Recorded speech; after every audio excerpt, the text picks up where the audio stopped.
Salve galerinha do YouTube, tudo bem com vocês? Espero que esteja todo mundo muito bem. E aí, quero que vocês me digam se vocês estão aposentados ou não aposentados. Quem aí já tem 30 anos, ou está próximo, ou já passou dos 30, né? Tá na casa dos 40, você já se aposentou? Pois é, galera, por que eu estou perguntando isso? Porque tem um vídeo que tá bombando muito aí pela internet, né? Da famosa brasileira que se aposentou aos 33 anos. Eu tenho 32, fiz 32 esse ano, pensando assim, caramba, ano que vem eu iria me aposentar se eu fosse ela. Mas ela já está aposentada. E vocês estão curiosos para saber como? Bom, eu já dei uma olhadinha no vídeo, assisti o início e tem uma coisa muito bacana para a gente poder comentar ali, que provavelmente é a chave para essa aposentadoria tardia. Na verdade, eu diria que são duas coisas essenciais, mas bora lá pro vídeo e a gente comenta sobre isso. Temos aqui, uma notícia do DW Brasil, né? Ele sempre traz algumas reportagens bem bacanas, recomendo vocês a seguirem o canal. Eu não sou inscrito, mas eventualmente aparece matérias bem bacanas. E vamos lá, eu me aposentei aos 33 anos, vamos ver.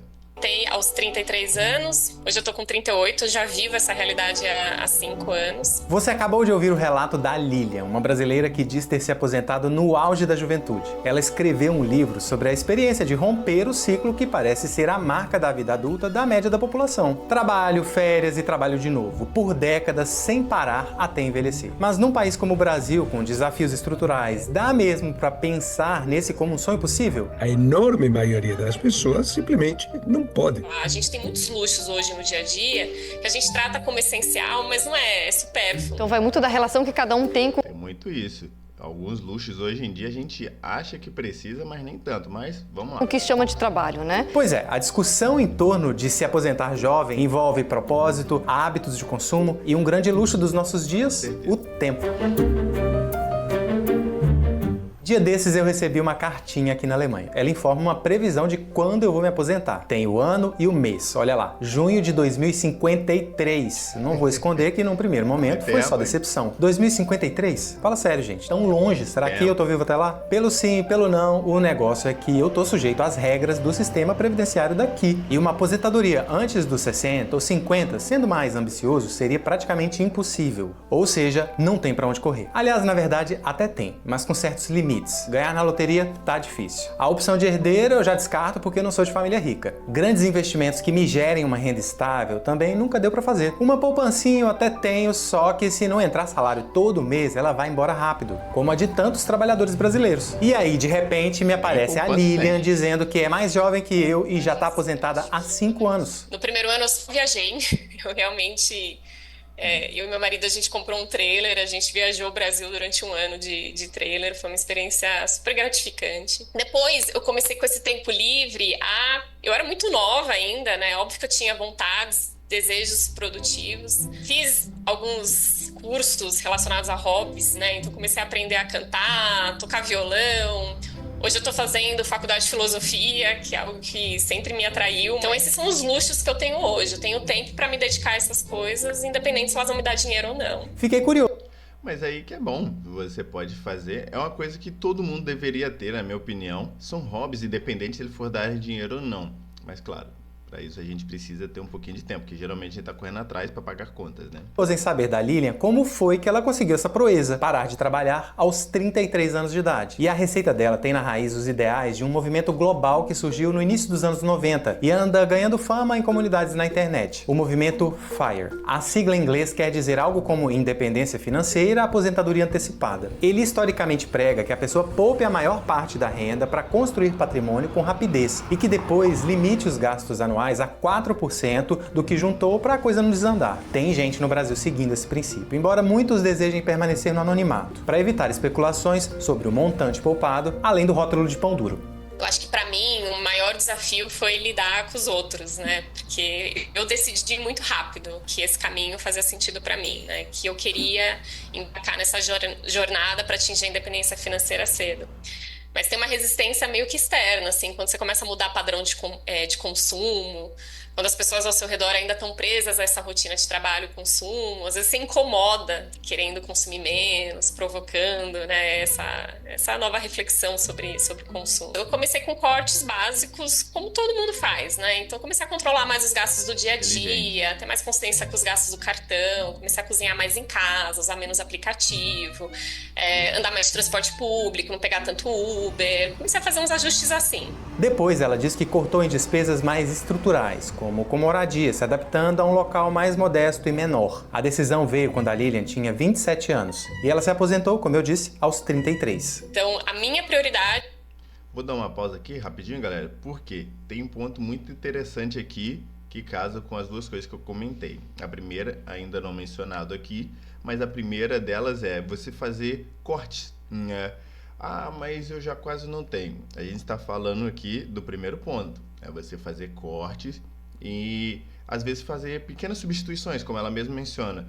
Parar de pegar Uber toda hora, comer mais em casa. Tem muita gente que acaba pedindo delivery e, como mencionado no início, pequenos luxos que você vai se dando, né? Então, quando você perceber, às vezes te cobra R$ 200 a mais no seu orçamento no mês. Então, acaba que R$ 200 faz falta.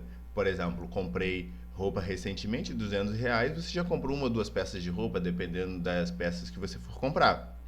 Então, às vezes você faz comida em casa, você não gasta esses 200, gasta ali 70, 80, então te sobra 100, dá para comprar uma peça de roupa, dependendo, né? Então, é esse um ponto que a gente tem aqui, você fazer pequenos cortes e pensar, se eu quero ter uma aposentadoria ali na frente, um pouco mais antecipada, eu preciso fazer com que minha vida seja mais barata. Por quê? Se eu tenho um gasto de 10 mil, para conseguir chegar nesse 10 mil de algo vindo para mim, vai ser muito mais caro. Porque tem muita gente que vive hoje em dia com 5. Então 5 é metade de 10, ou seja, você chegaria na metade do tempo. Mas vamos ver aqui. Era atingir a liberdade, era reconquistar a autonomia do meu tempo. Então, boa parte dos meus gastos, né, que era essa minha taxa de poupança, ia para comprar essa liberdade, né? Era nisso que eu estava focando. Então, todo o resto, eu mantinha os gastos extremamente simples. Eu pensava o tempo todo, tá, como eu posso ter isso da forma mais barata possível, né? Nessa altura do vídeo, tem uma coisa importante de mencionar, que é o recorte social da Lilian. Alguém com curso superior, sem filhos, que teve emprego estável e que poupou entre 50% e 70% do que ganhava, além de ter contado com um aumento salarial gradativo e uma boa noção sobre investimentos. Essa não é exatamente uma realidade predominante entre os brasileiros, seja morando no Brasil ou no exterior. Mas eu não tô aqui questionando os valores do movimento FIRE não, viu? A gente, aliás, vai falar mais dele daqui a pouco. Só tô compartilhando uma reflexão que nem é minha, é do Fábio Gambiadi, especialista em finanças públicas e previdência social. Completamente absurdo. Vou dar uma pausa aqui porque ele menciona o segundo ponto, que é exatamente esse. A gente sabe que no Brasil hoje em dia a realidade para muitos não é essa, né? Um aumento salarial gradativo. Às vezes você tá nesse processo e pum, quando você pensa que não, você acaba sendo demitido ou a empresa faz a reestruturação, como é que eles chamam, e acaba regredindo o salário de muitas pessoas. Como não pode por lei, eles demitem, contratam outras pessoas de forma mais barata, né?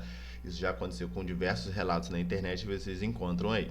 E um outro detalhe, muitas pessoas não têm formação, né? E como elas vão aumentar o salário se elas não têm nenhuma habilidade? Ponto 2. Ponto 3. Se você tem um estudo e consegue colocar dentro desse estudo um conhecimento sobre investimentos, você consegue ir um pouco além, né? Então vamos imaginar, se eu consigo entender sobre finanças, eu consigo me colocar dentro daquele 1% ali que vai investir, vai correr atrás de um conhecimento para poder fazer meu patrimônio crescer e usufruir dele futuramente quando eu for me aposentar. Então você vai ter uma renda passiva ou criar várias fontes com que você tenha dinheiro. E não necessariamente porque você se aposentou de um trabalho obrigatório, quer dizer que você não vai fazer mais nada. Às vezes aí surge de um hobby uma outra profissão ou algo decente que você consiga fazer que não envolva você ficar trabalhando horas e horas em troco de um salário mínimo ou de um salário muito ruim. E detalhe, salário muito ruim seria você ter um salário mínimo ou pouco a mais do que isso, porque afinal de contas você pode ter um salário baixo, mas também ter um custo de vida baixo. Então, uma coisa vai compensando pela outra. Então, galera, essa foi a reflexão de hoje. Me diga aí nos comentários quanto seria o suficiente para você se aposentar. Bem, fico por aqui, a gente se vê no próximo vídeo.